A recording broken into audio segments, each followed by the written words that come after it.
welcome. Don't forget to like and subscribe. Or, I might show up at your door. I'm just here to share some creepy stories, so sit back and enjoy. Disclaimer: the content presented in the video is purely for entertainment purposes only. The theories and stories discussed in this video are speculative and are not supported by any evidence or proof. Viewer discretion is advised.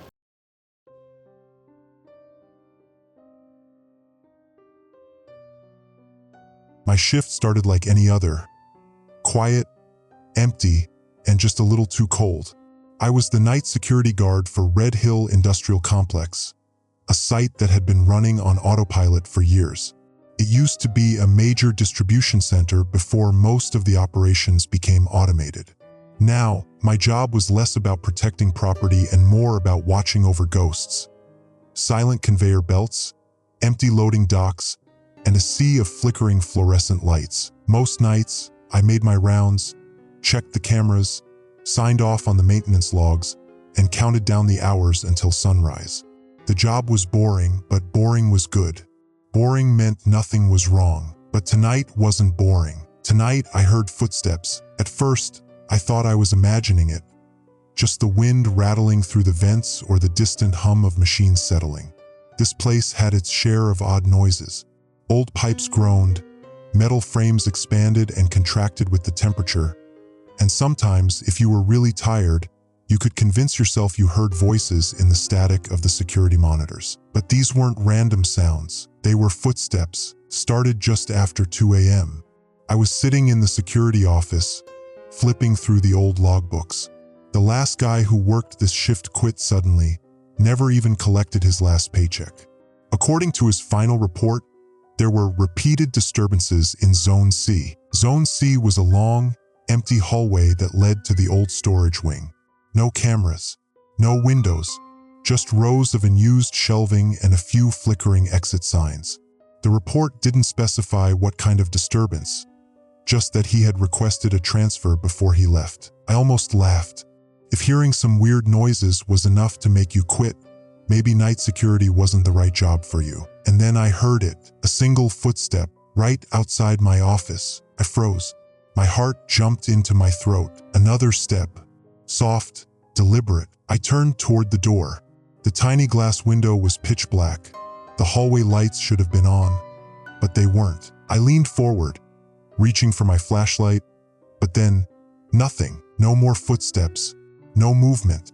Just the low hum of the overhead lights and the faint buzz of the security monitors. I let out a breath I hadn't realized I was holding. Probably just the building settling. Or maybe I was tired. Either way, I decided to check the cameras just in case. I pulled up the live security feeds. There were 12 cameras covering most of the facility. I clicked through each one, scanning for movement. Front entrance, secure. Loading dock, empty. Warehouse floor, still. Hallways, silent. Nothing. Whatever I heard, it wasn't on the cameras. I sighed and leaned back in my chair. My shift was only halfway over, and I was already freaking myself out over nothing. I grabbed my thermos, took a long sip of stale coffee, and decided to do a quick patrol, if only to prove to myself that I was being ridiculous. I grabbed my flashlight, clipped my radio to my belt, and stepped into the hallway. The moment I left the office, I regretted it. The air felt different, thicker, heavier, like walking into a room where someone had just been standing a second ago. The temperature had dropped slightly, too. I started walking toward Zone C. My boots echoed against the concrete floors, the sound bouncing off the metal shelving. The further I went, the quieter it got. Even the distant hum of machinery seemed to fade away, leaving only the sound of my own footsteps. And then it happened again. Another step, not mine. Somewhere ahead of me, something moved. I stopped. My pulse hammered in my ears. A single footstep echoed in the hallway. 1 second after I stopped walking, my breath hitched. I gripped my flashlight tighter, scanning the corridor. The beam cut through the darkness, landing on the old shelves, the empty floor, the peeling paint on the walls. Nothing. I forced myself to take another step. My foot landed. Another step followed. perfectly timed. 1 second behind me, I swallowed hard. My brain scrambled for an explanation. An echo? A delay in sound bouncing off the walls? But footsteps don't echo on concrete like that, and they don't keep going when you stop moving. I turned around and walked back toward the security office. Faster this time. The sound followed, step for step. The air around me felt charged, like a storm was about to break. Every hair on my arms stood on end. I reached the office, yanked the door open, and slammed it behind me. My breathing was ragged, my hands shaking slightly. I checked the monitors again. Nothing. But then, BZZT, the emergency alert system crackled to life. My stomach dropped. That system never turned on unless something serious was happening. Cold, robotic voice filled the room. Emergency alert. Do not react to the footsteps. My entire body went still. The voice droned on, eerily calm. Do not acknowledge them. Do not follow them. My blood ran cold. I didn't breathe. I didn't move, because outside my office, the footsteps had stopped, and I wasn't sure if that was a good thing. The silence after the emergency alert was the worst part. I sat frozen in my chair, staring at the speaker in the ceiling as if expecting it to say something else. Anything else. But the only thing I heard was the low hum of the security monitors and the faint ringing in my ears. I wasn't sure how long I held my breath, but eventually, my lungs started burning, and I had to let out a slow, careful exhale. Then, just as I was about to move, tap, tap, my blood turned to ice. The footsteps were still outside my office. Slow, measured. I could hear them right outside the door. I reached for my flashlight with trembling fingers, but as I did, a terrifying thought slammed into my brain. What if it hears me? I froze. The emergency alert's words rang in my head. Do not react to the footsteps. I didn't move. I didn't blink. My heart was hammering so loudly I swore it would give me away. And then the footsteps kept moving. Not toward the door. Not toward me. Just past. I didn't dare turn to look through the small window in the door. I was terrified that if I did, I would see. No, don't think about it. I focused on the monitors instead, watching the feeds, hoping I would see something. Anything that could explain what the hell was happening. But the hallways were empty. Every single camera feed showed nothing. Nothing at all. After what felt like an eternity, the footsteps faded. They didn't stop. They just got farther away, like they were moving deeper into the facility. I finally let out the breath I'd been holding, but the second I did, my radio crackled. BZZT. The sound nearly made me jump out of my skin. My hand shot to my belt, yanking the radio free. Hello, I whispered, voice barely audible. This is security. Who is this? Static. I swallowed hard and tried again. This is night security for Red Hill Industrial. Please identify yourself. More static. Then, faintly, under the crackling noise, a whisper, low, garbled. I strained to hear it, but it was too distorted. I adjusted the volume, tapping the side of the radio, trying to clear up the interference. And then the whispering stopped, replaced by footsteps, clear, sharp. Inside the radio, my stomach lurched. I nearly dropped the damn thing, but instead, I scrambled to shut it off, flipping the switch and throwing it onto the desk like it was cursed. The second it turned off, the security office felt deathly silent. I realized I was shaking. I needed to leave. I didn't care what was out there. I wasn't staying in this room, trapped like a rat. I needed to move to get outside where I could breathe. But where? My mind raced through the layout of the facility. The front doors were an option, but they required an electronic badge scan, and I wasn't sure if whatever was happening would screw with the system. The loading docks were another option, but they were a long way from the security office, and I didn't like the idea of running blind through the halls. Then I thought about the maintenance stairwell. It was an emergency exit that led to the parking lot. No badge needed, just a simple push-bar door. That was my best bet. Decision made. I grabbed my flashlight and, against every instinct screaming in my head, I unlocked the office door. I stepped into the hallway as quietly as possible. The air still felt wrong. That thick, pressurized silence, like the moment before a thunderstorm. I moved slowly, keeping my breathing under control. I listened. Nothing. No footsteps. No whispering. Just me. I started toward the maintenance stairwell, flashlight cutting a narrow beam through the darkened corridor. The overhead fluorescents were still out, leaving only the emergency exit signs glowing red like watchful eyes. As I walked, I passed through Zone C, the area from the old security log, the one where the last guy reported disturbances. The walls were lined with tall metal shelves, some still holding rusted equipment. The smell of dust and old wiring clung to the air. Then, tap, tap. I stopped. The sound came from ahead of me, not behind, not following me, waiting. I tightened my grip on the flashlight. I wanted to run, but my feet wouldn't move. The exit was just past this hallway. If I could just push forward, get through it, get outside. BZZT. The emergency alert system crackled again. I nearly screamed. Then, emergency alert. The voice was calm. Too calm. Do not acknowledge the footsteps. I squeezed my eyes shut, willing my breathing to stay quiet. Do not follow them. My fingers dug into my palm. Do not run. My stomach twisted into a knot. I had to run.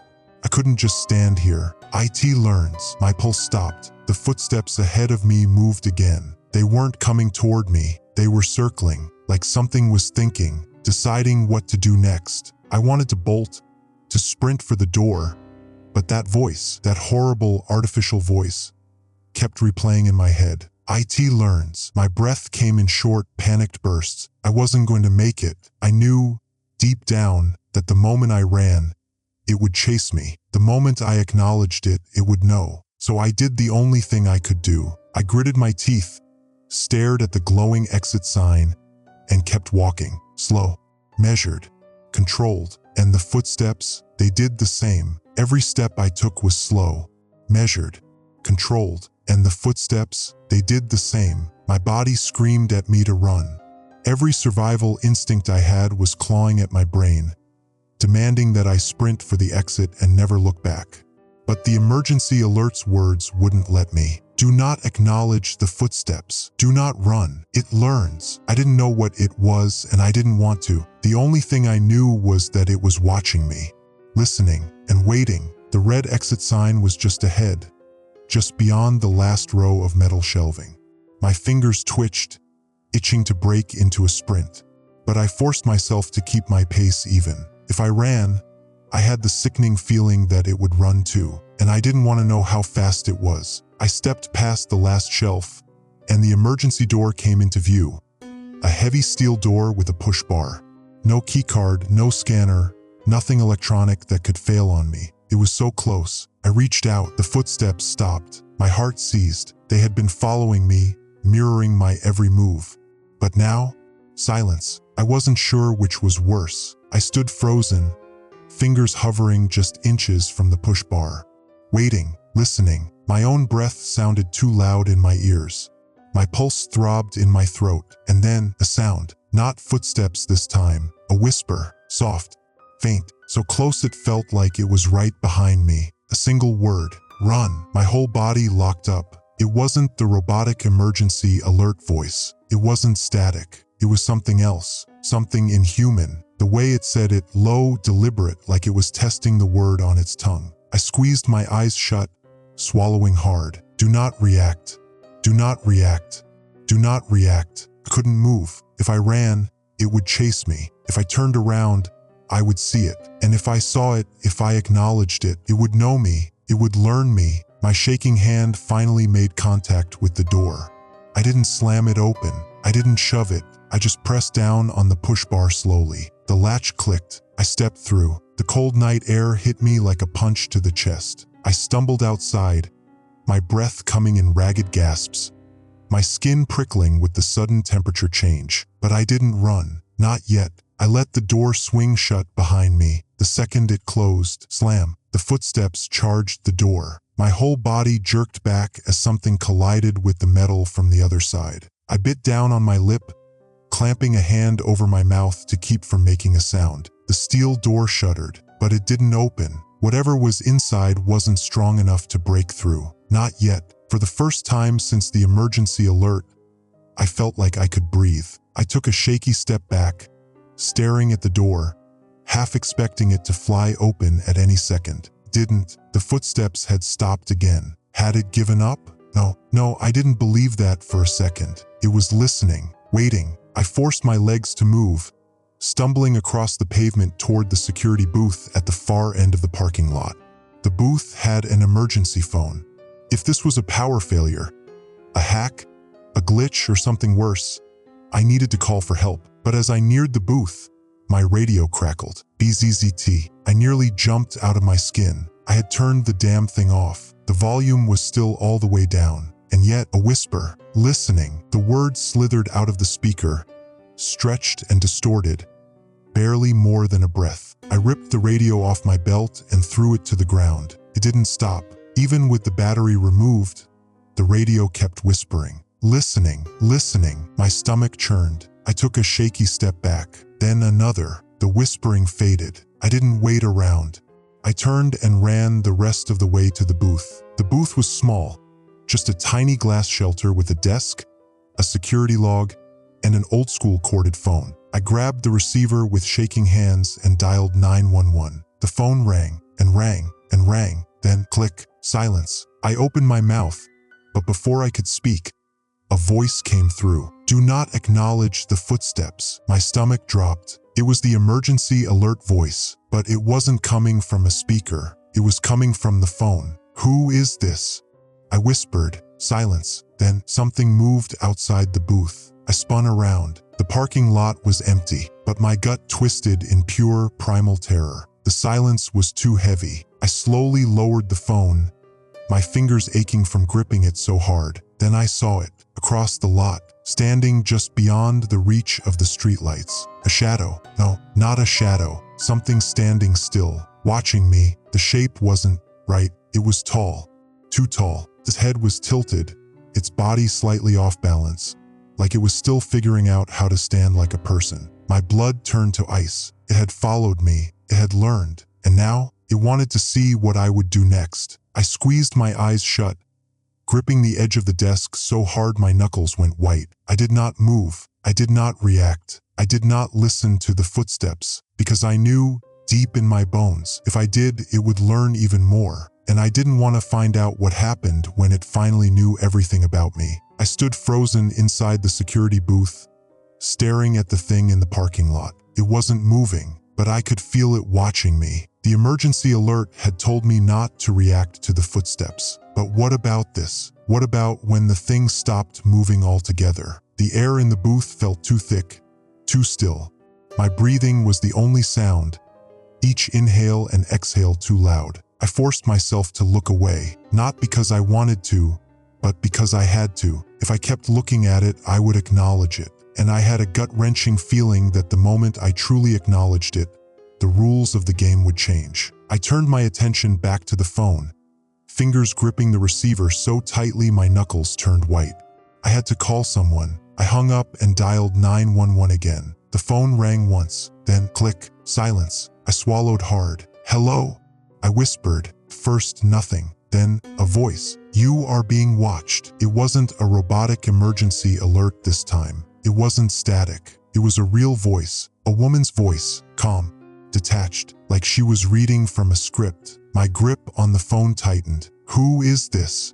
I demanded. No answer. Then the voice repeated the message. You are being watched. Then the call cut out. A dial tone hummed in my ear. I slowly lowered the receiver, my mind racing. What the hell was going on? A movement in my peripheral vision made my breath catch. I forced myself not to react, not to look, not to acknowledge it. But I knew, deep in my bones I knew, the thing in the parking lot had moved. It was closer. It was testing me. I squeezed my eyes shut, trying to steady my breathing.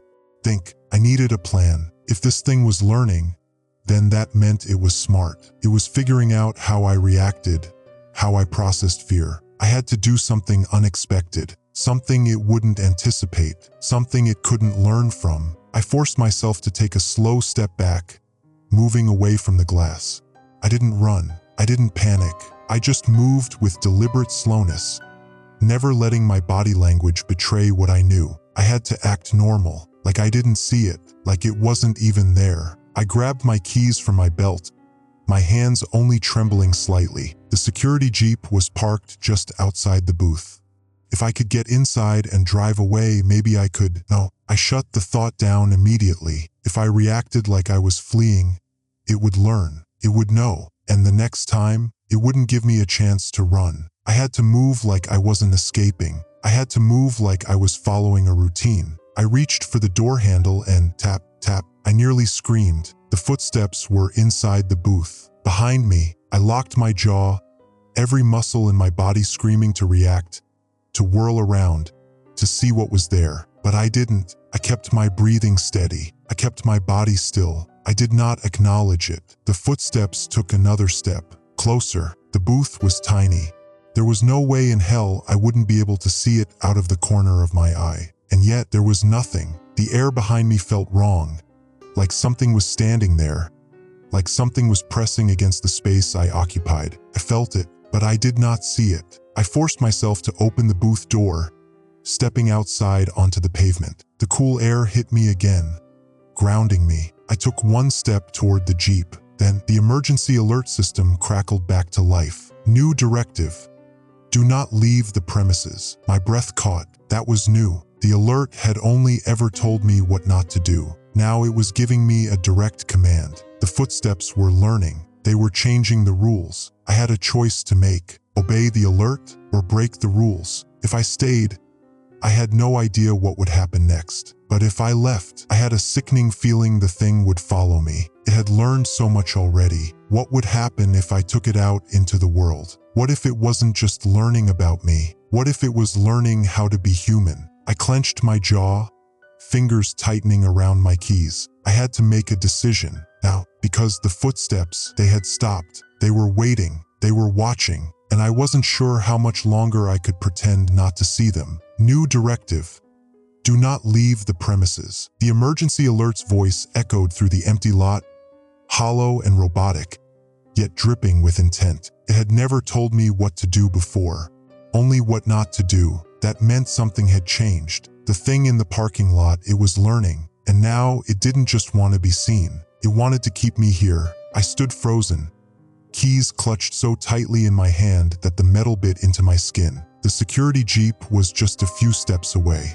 So close. But if I left, if I tried to escape, what would it do? I could still feel its presence, waiting, watching, testing. I swallowed hard and forced myself to breathe. If I ran, I'd break the rule. If I hesitated too long, it might change the rule again. I needed to act like I wasn't reacting, like I was just following routine. I turned back toward the security booth, my motions slow, natural. If it wanted me to stay, I had to make it think I was obeying. I stepped back inside the booth, closing the glass door behind me. The second I did, the emergency alert crackled to life again. Good. My stomach turned to ice. That was the first time it had responded to my actions. Not a directive, not a warning, a reaction, a judgment, like it was pleased, like it had just won. The radio on my belt buzzed suddenly. Even though I had thrown the battery out earlier, I flinched but did not touch it. A faint whisper hissed through the speaker. Listening, a chill shot up my spine. I kept my breathing steady, kept my hands still at my sides. The whisper repeated. Listening, learning. I bit down hard on my lip. It was speaking now.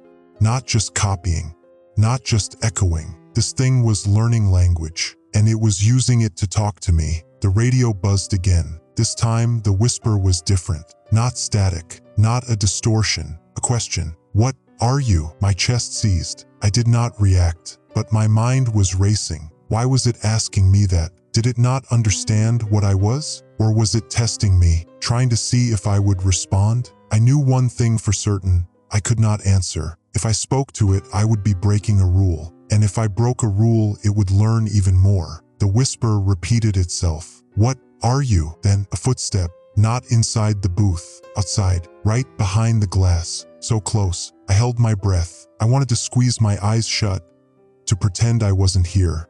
But I knew I couldn't do that. I had to act like I wasn't seeing it. I had to act like it wasn't right in front of me. I focused on the security log on the desk, flipping open a random page and pretending to read. Even though every inch of me was screaming to run, the thing stayed there. I could feel it, not touching the glass, just standing there, watching, waiting, and then another step. But this time it sounded wrong. The footsteps before had been normal.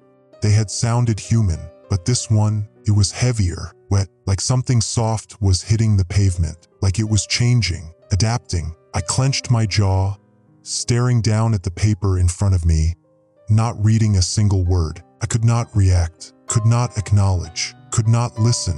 The emergency alert voice buzzed again. "You are safe." My whole body locked up. No, that wasn't a warning.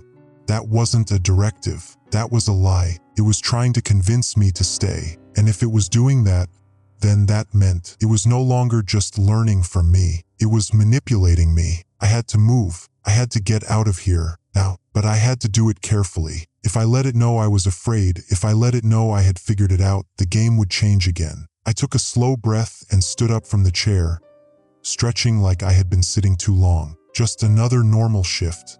Just another normal night. I walked toward the booth door, my pace casual, and then I stepped outside, into the cold, into the silence, into whatever was waiting for me. I did not turn my head. I did not look at the thing standing just outside the glass. But I knew it was still there, and I knew it was watching me walk away. I took one step toward the Jeep, then another, then the emergency alert crackled again. But this time, the robotic voice was different. It was distorted, twisted, like it was mimicking speech. And then, in a voice that sounded just a little too close to mine, it whispered, "Good." The emergency alert should not have said that. It shouldn't have known how to respond to my actions. And it definitely shouldn't have used a voice that sounded like mine. Something inside me locked up, a deep, primal fear clawing at my chest. It was mimicking me, and that meant it wasn't just watching. It was becoming. I forced myself to keep walking toward the Jeep.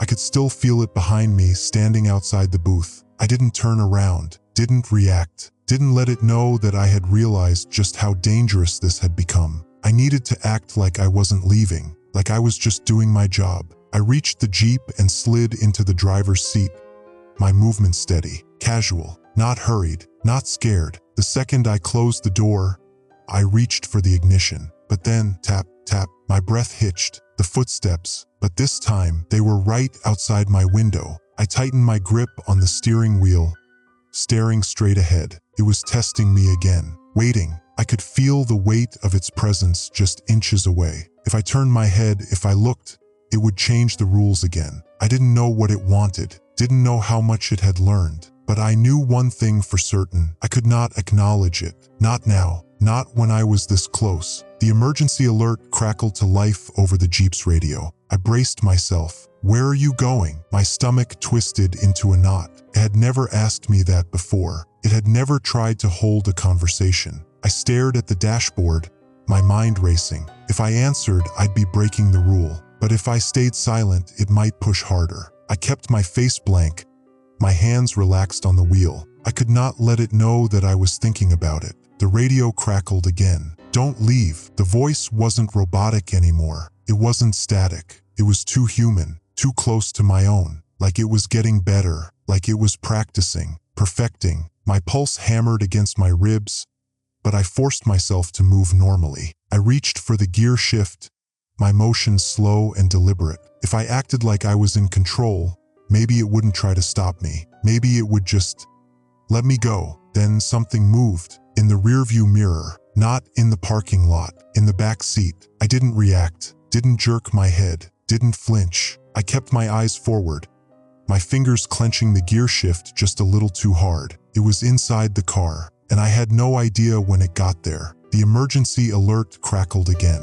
"I can go with you." The voice was clearer now, smoother, human, like it was trying to convince me, like it thought I might actually say yes. I kept my breathing steady. I did not react, did not acknowledge, but inside, my mind was screaming. It wasn't just copying me anymore. It was trying to be me. I eased my foot onto the gas pedal, keeping my expression neutral. The Jeep rolled forward, creeping across the empty lot. I did not check the rearview mirror, did not look at the thing sitting behind me. I just drove, slow, calm, like nothing was wrong, like nothing was in the car with me. The emergency alert crackled again.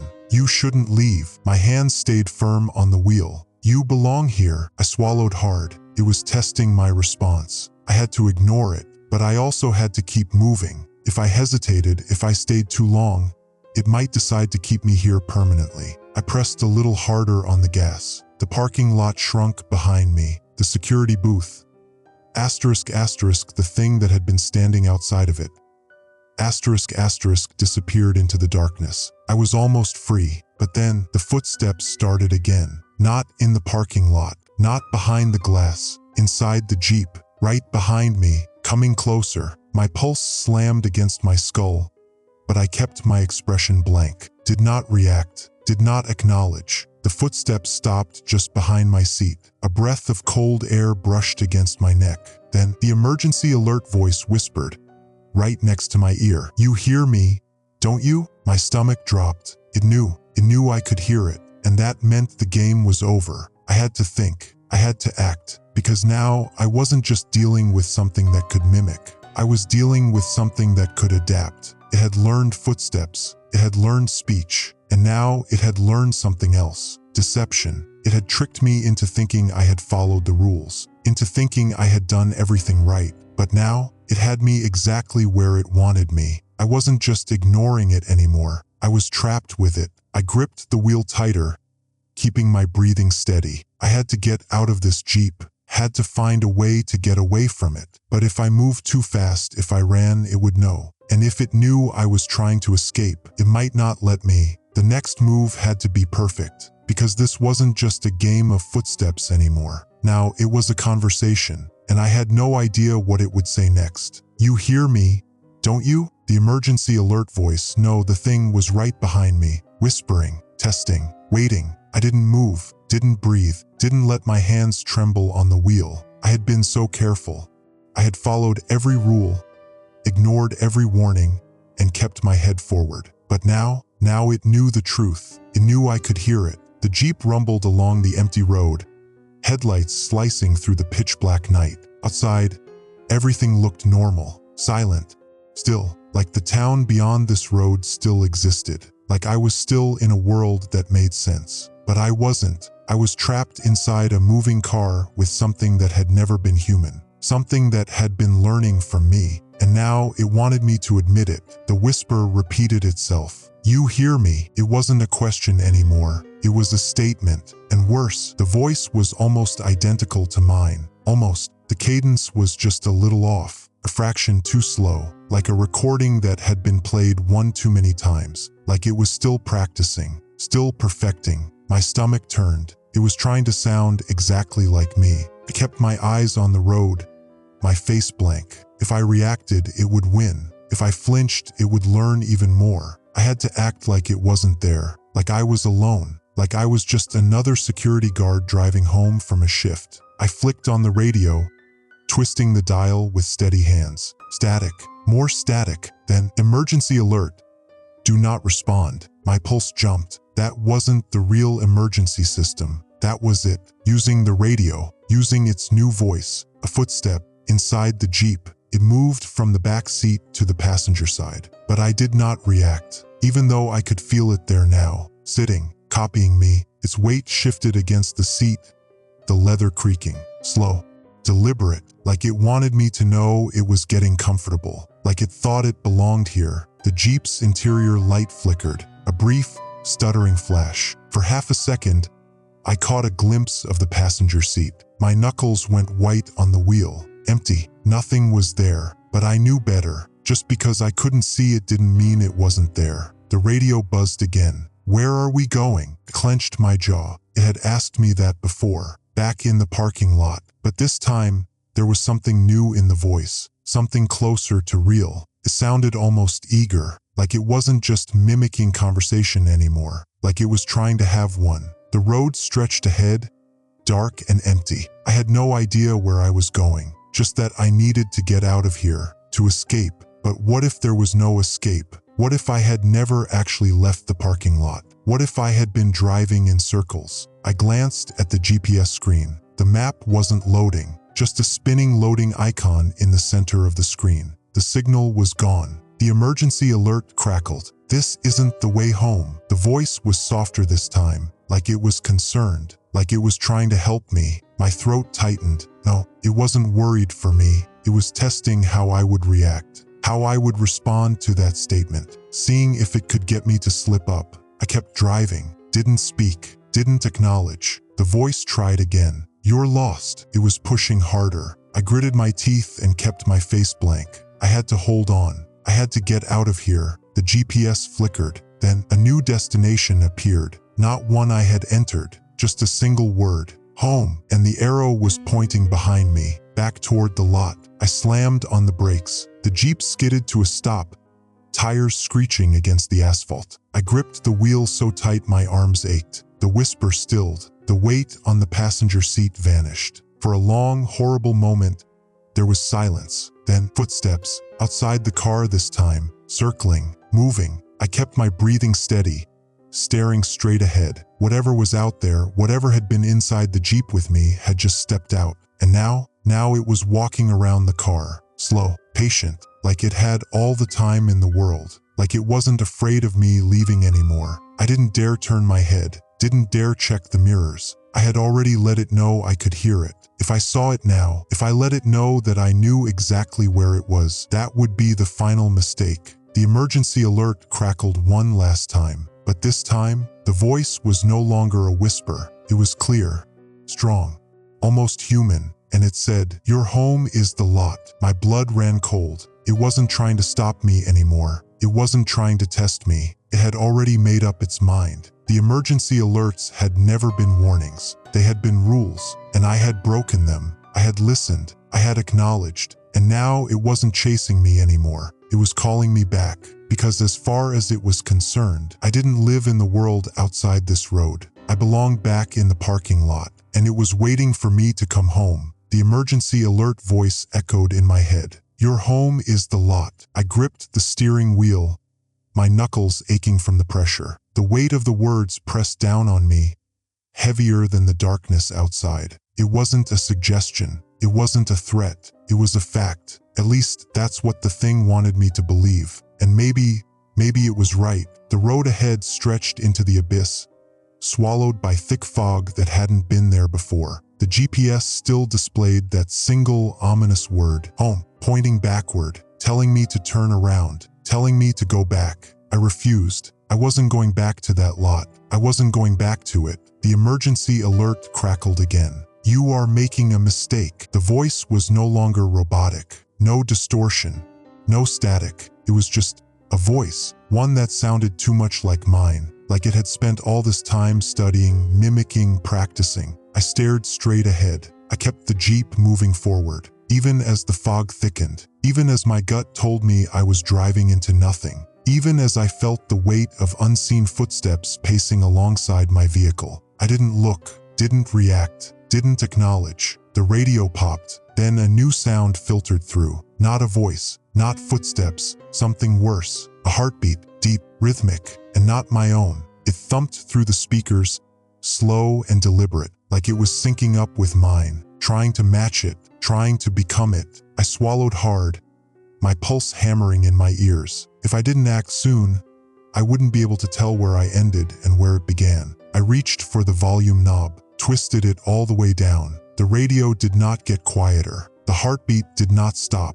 It wasn't coming from the speakers anymore. It was coming from inside the car, from everywhere, from me. The footsteps outside stopped. For a moment, there was silence. Then tap, tap, tap. They were in front of me now, somewhere in the fog, standing in the road, waiting. I didn't slow down, didn't hesitate. If I hesitated, it would know I had seen it. If I hesitated, it would know it had won. I pressed harder on the gas. The Jeep surged forward, its headlights cutting through the thick mist. The shape in the road remained still, dark, vague, humanoid, but not quite. I kept my eyes forward. I did not look directly at it. I would not let it pull me in. The radio crackled. The voice was right next to my ear. "You're only making it worse." I didn't respond, couldn't respond, but my hands were shaking now. I had been so careful, had followed the rules, but the rules weren't working anymore because it was changing them, and I didn't know what the new rules were. The Jeep hit something, not a bump, not a pothole, something soft, something that gave way beneath the tires. I clamped down on the rising panic in my throat. I hadn't seen anything in the road, hadn't heard a scream, hadn't felt the impact of bone. So what the hell had I just run over? I checked the rearview mirror. Nothing, just more fog, more darkness, like the road itself was swallowing everything, like I had never hit anything at all. The radio buzzed again. There's nowhere to go. My grip on the wheel tightened. I didn't believe it. I refused to believe it. I pressed harder on the gas, forcing the Jeep faster. The fog blurred past, thick and endless. But something was wrong. The speedometer wasn't changing. I was accelerating, but the numbers were frozen. I wasn't moving. My breath came faster now. This wasn't just a road. It was a loop, an endless, shifting trap. No matter how far I drove, I would always end up right back where I started. The parking lot, the security booth, the place it wanted me to call home. I had never left, and I never would. Then the radio clicked off, the fog thinned, and suddenly I was back. The Jeep rumbled to a stop, its headlights illuminating the security booth. The same empty parking lot, the same flickering streetlights, like I had never left at all. The emergency alert voice spoke again. Not from the radio, not from outside, not even from behind me. This time came from my own mouth. Welcome home. My body locked up. I hadn't said that. I hadn't moved my lips, but the words had come from me, from my own throat, like something inside me was wearing my voice. And then, ever so faintly, I heard the sound of footsteps, not outside, not behind me, but inside my own head, moving closer, getting louder, coming for me. The words still echoed in my ears. Welcome home, spoken in my own voice, but I hadn't said them, hadn't moved my lips, hadn't done anything except sit there, frozen, staring at the parking lot I had just tried to escape. I swallowed hard. My tongue felt heavy in my mouth, like it didn't belong to me anymore, like something else was testing it, practicing with it. The security booth stood exactly where I'd left it, glowing faintly under the flickering streetlight, empty, waiting, like it had always been, like it had never stopped waiting for me to come back. The radio crackled, not static this time, something worse, breathing, slow, measured, coming from inside the car, from the driver's seat, from me. I forced myself to move, to shift my hands, to flex my fingers against the steering wheel, proving I still had control. My body felt stiff, not numb, wrong, like I wasn't just sitting in the car, like something else was sitting inside me, trying me on, testing the fit. I needed to get out of here. I needed to move before we. No.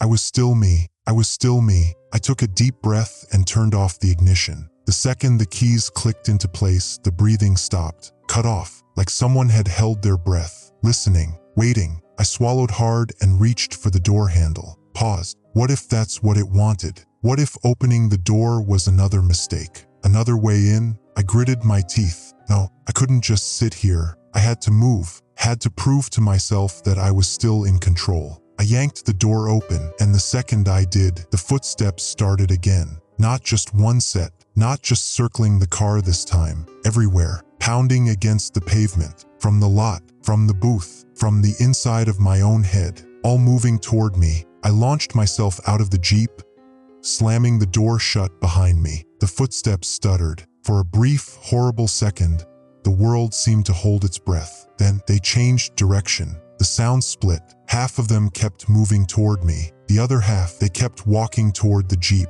not around it, not circling anymore, into it, like something was climbing into my seat, settling in, like I had only borrowed the car, like I was never supposed to leave it empty. I took a step back. The emergency alert crackled over the parking lot speakers. You left the door open. The Jeep's headlights flickered. For half a second, I saw something sitting in the driver's seat, something with my exact shape, my exact posture, hands on the wheel, head tilted toward me, like it was learning how to drive, how to move, how to be me. I stumbled backward. My boot scraped against the pavement. The thing in the Jeep moved, a fraction, like it was responding to my reaction. I forced myself to stop, to breathe, to not give it anything else to copy. I had already given it too much. It had my voice, my movements, my memories. It had followed me through the parking lot, through the Jeep, through the impossible road that never led anywhere. And now it was done following. Now it was waiting for me to step closer, to trade places. The emergency alert clicked on again. But this time, the voice didn't come from the speakers, came from the Jeep.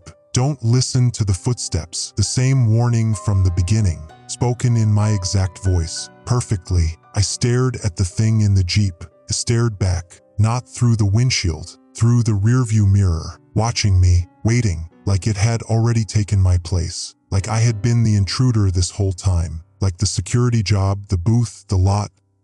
None of it had ever belonged to me. I had just been filling in for something else, something that had finally come back. And now I was the extra piece, the unnecessary part, the one who didn't belong. I took another step back. The thing in the Jeep did not move. It just sat there, like it was waiting to see what I would do, like it was giving me a choice. I could get back in, I could sit down, take my rightful place, or I could walk away. But if I did, I had a feeling I wouldn't exist anymore, because one of us had to stay in the lot, and the other would be free. I clenched my fists. Every instinct screamed at me to run, to get the hell out of here before it was too late. But I couldn't shake the feeling that if I turned my back, the next time I looked at my reflection, it wouldn't be me looking back, and I wouldn't be able to tell the difference. Because maybe I hadn't just been listening to the footsteps. Maybe I had been walking toward them this whole time. The Jeep's headlights cut through the fog,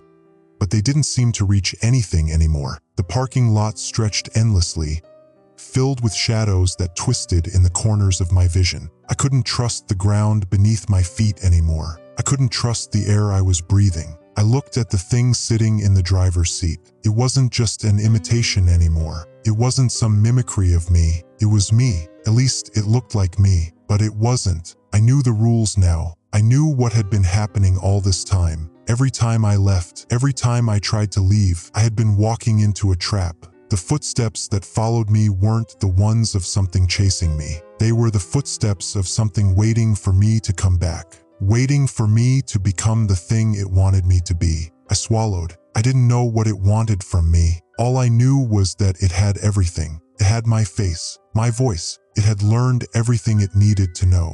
It knew how to sound like me, how to move like me, how to sit in my seat. The emergency alert crackled in the distance. "You've been here before." I froze. It was true. I had, over and over, the same parking lot, the same empty booth, the same lonely road. But what had I been running from? It wasn't the parking lot. It wasn't the booth. It wasn't even the footsteps. I had been running from the truth. And now I could finally see it. The thing in the Jeep didn't move. It didn't need to. It knew I wouldn't leave. And I knew it too, because it had already won. It had taken everything. It had taken me. I looked down at my hands. My fingers felt distant, like they weren't really mine. I had spent so long trying to outrun what I thought was chasing me. But the real danger had always been that the thing I was running from was already here. I glanced at the security booth. The lights were flickering, but not like before. They weren't flickering in a random way. They were flickering like they were telling me something, telling me it was time. I took a step toward the Jeep.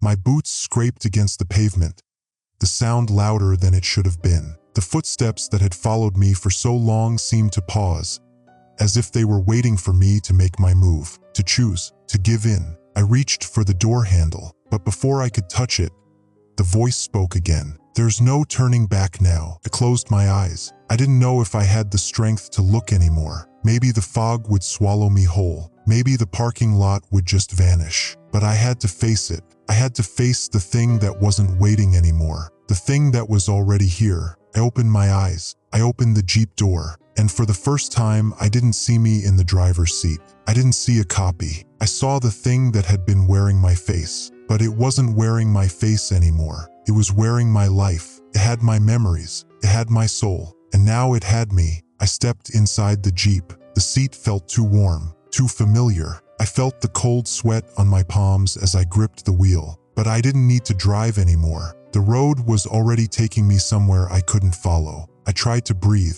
but the air felt like it was getting heavier. I couldn't tell if the fog was rolling in or if the world itself was closing in on me. My hands tightened around the steering wheel. The footsteps outside, once a whisper, were now pounding in my ears. I heard them from every direction, from the lot, from the booth, from the Jeep, from inside me. I slammed my foot onto the accelerator. The Jeep lurched forward, but it didn't move. It didn't go anywhere, because there was nowhere to go. I could hear it now, clearer than ever. The voice, speaking in my own words. But it wasn't me anymore. It wasn't even trying to be. It was just me. It was just what I had become. I looked at the rearview mirror and saw nothing. There was no road, no booth, no lot, just the empty, endless fog. I wasn't going forward. I wasn't going back. I wasn't anywhere. The emergency alert sounded once more, but this time it was silent. The voice was gone. The footsteps had stopped, and the only thing left was the endless, staring silence. I looked at the empty parking lot and realized I wasn't the only one who had been waiting.